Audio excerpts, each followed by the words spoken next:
людзей у 90-е гады, калі патрапіла ў Лондан. І там просто вот гэтыя імёны, пра якія мы чулі, якія былі ў нас легендарнымі тут, калі мы былі ў Беларусі, яны сталі вельмі жывымі, рэальнымі. А многіх імёнаў мы просто тут не чулі, не ведалі, яны впершыню з'явіліся ў нашай свядомасці. Гэта былі абсалютна жывыя людзі. Нас, калі мы прыехалі в Лондан, вот так вот пасярод нічога, не ведаючы абсалютна нічога, нас сустрэў якраз на станцыі на Вікторыі Янка Міхалюк, які быў старшыня згуртавання Беларусі Вялікай Брытаніі і радны БНР. І мы з ім былі ў вельмі шчыльным кантакце доўгі час. Это надзвычай цёплы, надзвычай абаяльны, сімпатычны чалавек. І мы з ім сябравалі вельмі блізка да самай ягонай смерці. І пасля 2 кадэнцыяў на месца старшыні згуртавання Беларусі Вялікай Брытаніі прыйшла ягоная жонка, ўжо ўдавана ў той час, Лёля Міхалюк. І Лёля Міхалюк кіравала згуртаваннем вельмі доўга. І от гэтыя все сустрэчы, Мікола казаў, як беларусу было патрапіць у гэтыя імігранцкія колы, і якія былі адрозненні. Для нас, конечно, было самае цікавае, гэта ўрачыстыя акадэміі, якія былі адна прысвечаная 25 сакавіка, адна слуцкаму збройнаму чыну, калі збіраліся такія як дубы моцныя, тыя старыя беларусы, потым все вставалі, спявалі «Мы выйдзем шчыльнымі радамі» і святкавалі. А калі потым праз гады я прыехала ў Бельгію, пазнаёмілася з тамтэйшай беларускай эміграцыйнай супольнасцю, там, дзе яго кіраваў таксама вельмі светлай памяці Ян Кажучка, надзвычай светлы чалавек. Там мне было заўсёды смешна, таму што менавіта ў Бельгіі былі тыя людзі, якія спявалі «Мы выйдзем шчыльнымі радамі», як бы кананічна, па спевах якіх все астатнія вучэлі. Яны былі ў хоры Равенскага, яны спявалі эталонны «Магутны Божа», эталонны «Мы выйдзем шчыльнымі радамі», спявалі менавіта тыя людзі, з якімі я сутыкнулася ў Бельгіі.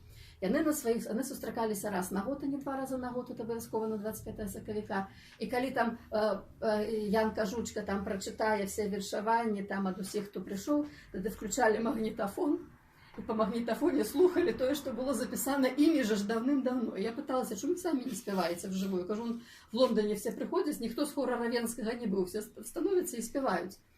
І вот они заўсёды чула, як там з магнітафона спявалі гэтай «Мы выйдзем шчыльнымі радамі». Это было заўсёды вельмі цікава, былі вельмі цікавыя персонажы. А потым, калі старшынёй рады БНР сталася Івонка Сурвіла, мы з ёй пазнаёміліся і вельмі, можна сказаць, полюбілі адна адну. Мне надзвычай цёплыя, прыязныя з ёй адносіны. Это адзін таксама з самых светлых людзей, якіх я ўвогуле ведаю ў маім жыцці. І рада БНР заўсёды была для мяне такімі яркімі персонажамі. Ну і найперш, безумоўна, гэта быў айцец Александр Нацын, таксама шматгадовы радны БНР, дзеля якога, па сутнасці,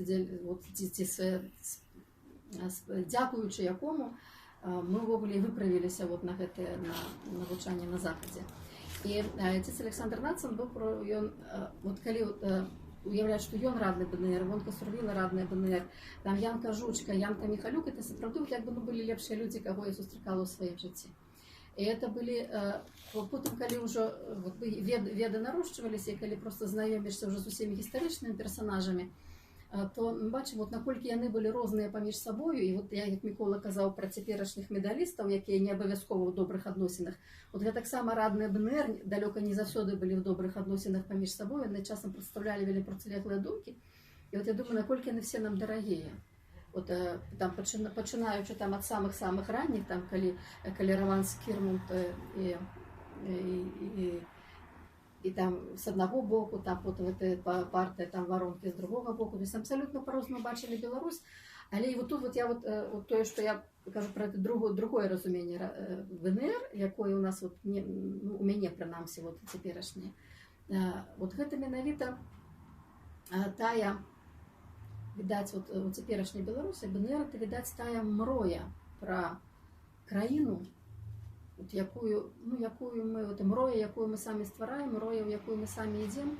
Это мроя пра краіну сучасную, інтэлігентную, інтэлектуальную, творчую, натхнённую, развітую, багатую, у якой усім людзям, якія ёсць, комфортна жыць.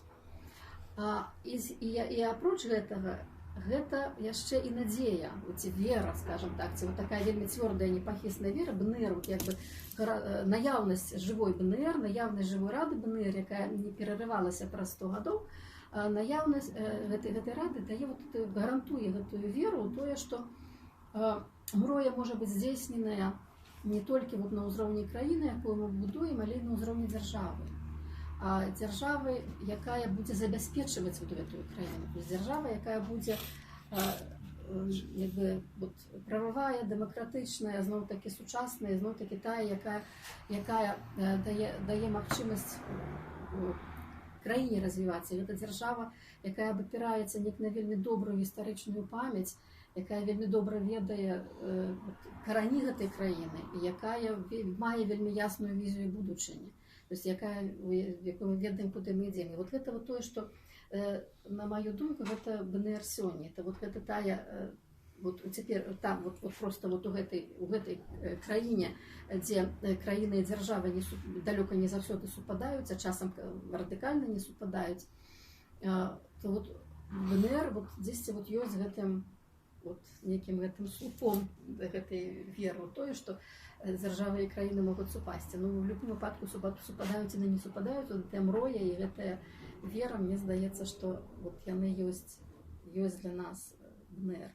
Ну, я, безумоўна, вельмі рада, удзячная, што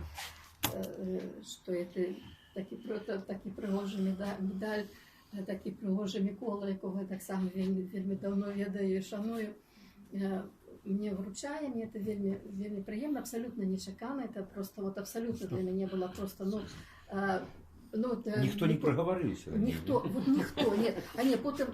Потым Максим сказаў, так это ж на Свабодзе друкавалі. Я потым адчыніла той сайт, паглядзела, это сайт, мусіць, чэрвеньскі дзесьці, так? Прызывала Дзесьці пачатку чэрвеня. Ты за мяжой была.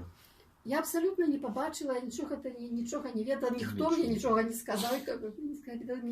Калі я даведалася, просто, ну, сапраўды для мяне гэта было, такое вот вау, такое вот, і може таму оно неяк вот, натхняе, это вельмі натхняе, безумоўна, і вельмі удзячная усім, і будзем спраўджаць нашу мрою далей.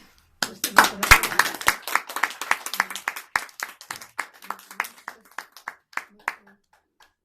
гэтай нагоды мы яшчэ пагаворым, безумоўна, але каб ведаць, што у нас ёсць невялікае такое урачыстае святкаванне, такая маленькая пачостка. Каб мы так свята, запомнілася гэта ўсё. Каб гэта было свята, таму што свята ствараюць не прамовы і прэзентацыі, а свята стварае, можа, вот некая... Настрой. Так.